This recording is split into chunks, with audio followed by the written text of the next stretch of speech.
It's time for not cells, but genetics. With this video, we're going to learn how we take traits and pass them from generation to generation to generation. But first, let's start out with some of the basics of genetics. First, you need to know what genetics is, and that's the study of heredity. That probably doesn't mean anything, though, because you don't know what heredity is. Heredity is the passage of genetic traits or genetic instructions from one generation, not generation, to the next. Typo. Inherited traits or genetic traits are those characteristics that are genetically inherited or passed from parent to offspring during reproduction. When we talk about things being passed from generation to generation, the things we're talking about is the genetic material, which is the DNA that's found inside the nucleus of a cell. Within the nucleus of a cell, you also find chromosomes, which are made up of tightly wound DNA. DNA, which is just deoxyribonucleic acid, please say that 10 times fast. Deoxyribonucleic acid is the genetic instructions or information. And sections of that DNA that's found in the chromosomes is what we call genes that actually controls the traits we see of an organism. It sounds very confusing, but don't worry, it's not. And to help you out, I want you to draw this picture, which is going to make it seem more accessible.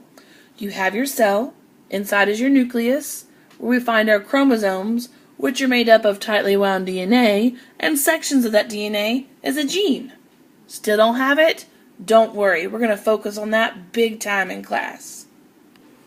Once we wrap our heads around the different types of genetic material, we're then going to focus on exactly how it gets passed from parent to offspring.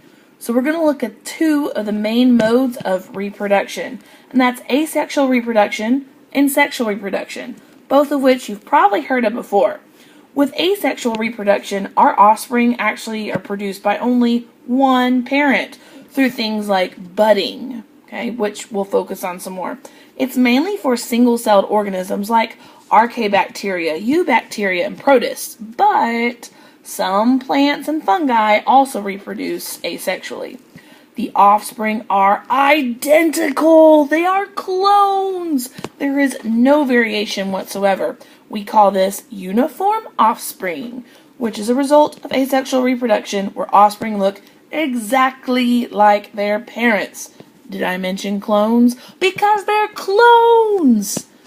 Okay, so if you're not a clone, and if you're not reproduced by one parent, then you are probably reproduced using sexual reproduction, which is offspring produced by two parents when that sperm and that egg get together.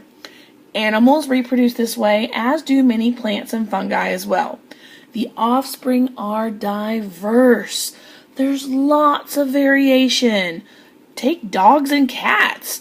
You can't think of all the different combinations of dogs and cats that you're going to get, and you only get that because of the sexual reproduction.